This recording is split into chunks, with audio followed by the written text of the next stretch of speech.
오늘 우리가 함께 묵상할 하나님의 말씀은 학개 2장입니다. 말씀 봉독은 1절부터 4절까지 하겠습니다.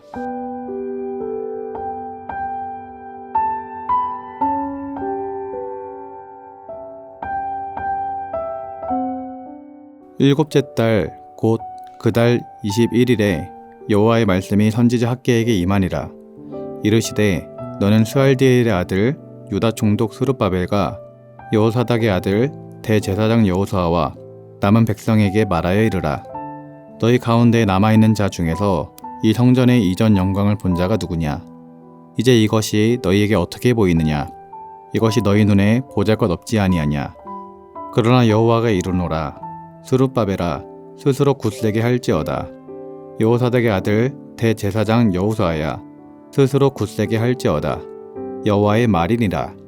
이 땅 모든 백성아 스스로 굳세게 하여 일할지어다. 내가 너희와 함께 하노라. 만군의 여호와의 말이니라. 아멘.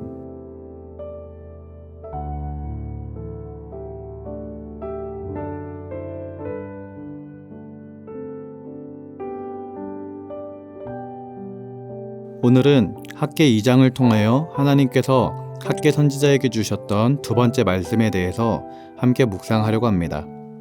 학개 2장 1절 말씀을 보면 일곱째 달 곧 그 달 21일에 여호와의 말씀이 선지자 학개에게 임하니라 이르시되 라고 기록되어 있습니다.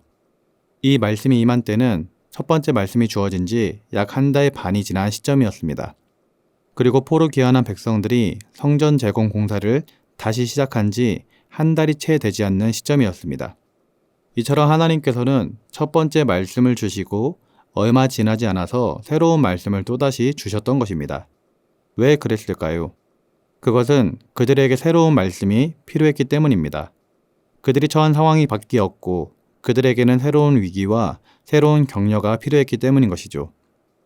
학개 선지자의 첫 번째 메시지는 매우 강렬한 책망과 권면이었습니다.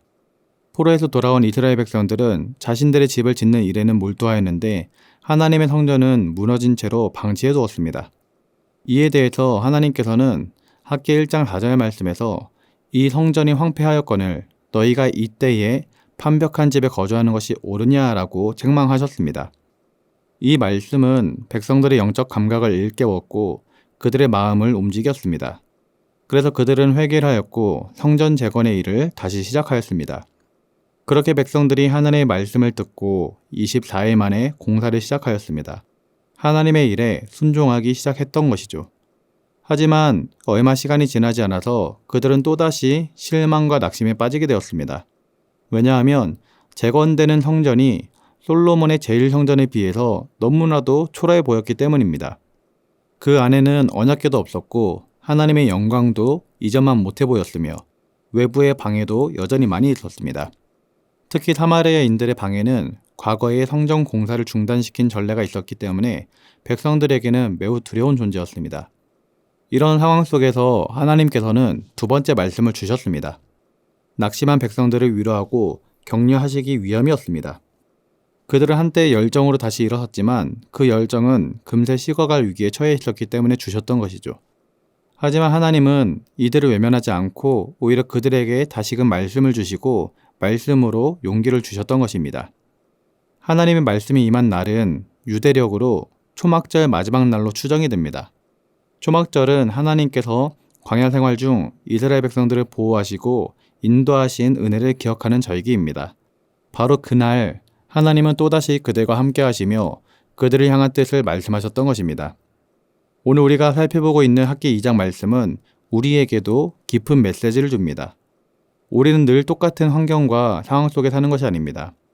우리의 삶은 날마다 변화하게 되어 있습니다.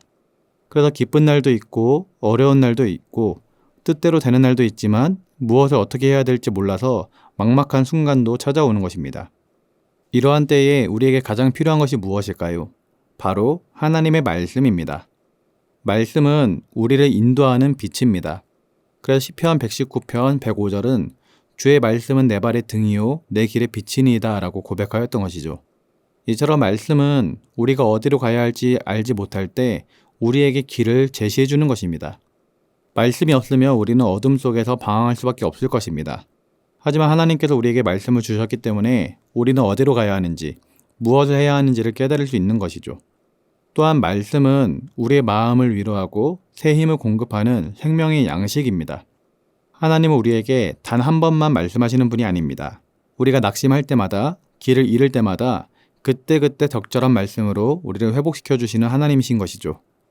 학개 선지자를 통한 하나님의 말씀은 단 한 번으로 끝나지 않았습니다. 오늘 보았던 것처럼 첫 번째 말씀이 주어진 후 한 달 사이에 두 번째 말씀이 임하였고, 그 후에도 4개월 사이에 4차례나 하나님의 말씀이 주어졌습니다. 그리고 그 외에도 스가랴 선지자를 통해서도 계속해서 하나님의 말씀이 선포되었습니다. 그리고 이와 같은 하나님의 말씀이 있었기 때문에 백성들은 낙심되는 상황 가운데서도 공사를 포기하지 않을 수 있었고, 마침내 4년 6개월 만에 성전을 완공하고 봉헌할 수 있었던 것입니다. 오늘날 우리도 마찬가지입니다. 한 번 은혜 받고 끝나는 신앙은 위태로울 수 있습니다.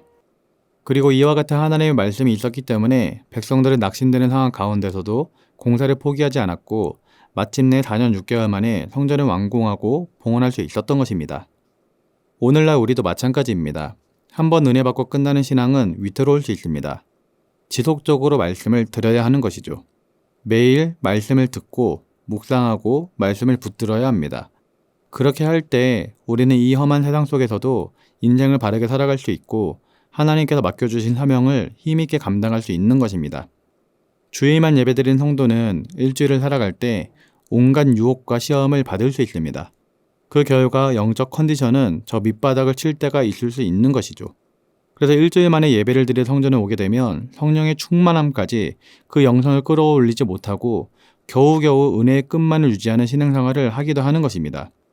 오늘 예배드리는 우리는 날마다 하나님의 말씀을 붙잡고 하나님께 예배하고 기도하며 그 은혜 가운데 나아가야 할 줄 믿습니다. 우리의 삶은 괴로움과 고난, 시험이 참으로 많이 있습니다. 그러나 우리가 말씀을 붙잡고 있으면 그 고난과 역경을 이기고 승리하게 되는 줄 믿습니다. 사랑하는 성도 여러분, 혹시 지금 낙심하고 계신 분은 없습니까? 기도해도 응답이 없는 것 같고 내가 하는 일이 너무나도 보잘것없게 느껴지고 상황은 달라지지 않아서 지친 분이 계시진 않습니까? 그렇다면 오늘의 말씀을 기억하시기 바랍니다. 하나님은 낙심한 자에게 다시 말씀하시는 분이십니다. 말씀은 우리의 심령을 다시 세우는 능력이고 인생을 밝히는 빛입니다. 그러므로 말씀을 듣되 지속적으로 듣고 순종함으로 살아가시기 바랍니다. 하나님의 말씀은 오늘도 살아있습니다. 그 말씀이 여러분의 삶을 붙들어주고 여러분의 삶을 좋은 길로 인도하며 날마다 우리를 일으켜줄 수 있기를 예수님의 이름으로 기도드립니다. 기도하겠습니다. 사랑의 하나님 아버지, 오늘 학계 말씀을 통해 하나님께서는 우리에게 계속해서 말씀을 주시는 하나님이심을 깨닫게 됩니다. 우리가 하루하루의 삶을 깨어 살아가기 위해서는 하나님의 말씀이 우리 가운데 필요함을 또한 깨닫게 됩니다. 주님, 날마다 말씀에 가까이 하는 삶을 살아갈 수 있도록 우리에게 성령의 충만함을 더하여 주시옵소서. 특별히 낙심하고 좌절된 상황 가운데 있는 성도에게 말씀을 더하여 주시고 하나님의 말씀을 통해서 은혜 받고 소망을 얻고 힘을 낼 수 있도록 은혜와 축복을 더하여 주시옵소서. 감사를 드리며 예수님의 이름으로 기도드립니다. 아멘. 하늘에 계신 우리 아버지, 아버지의 이름을 거룩하게 하시며 아버지의 나라가 오게 하시며 아버지의 뜻이 하늘에서와 같이 땅에서도 이루어지게 하소서. 오늘 우리에게 일용할 양식을 주시고 우리가 우리에게 잘못한 사람을 용서하여 준 것 같이 우리 죄를 용서하여 주시고 우리를 시험에 빠지지 않게 하시고 악에서 구하소서. 나라와 권능과 영광이 영원히 아버지의 것입니다. 아멘.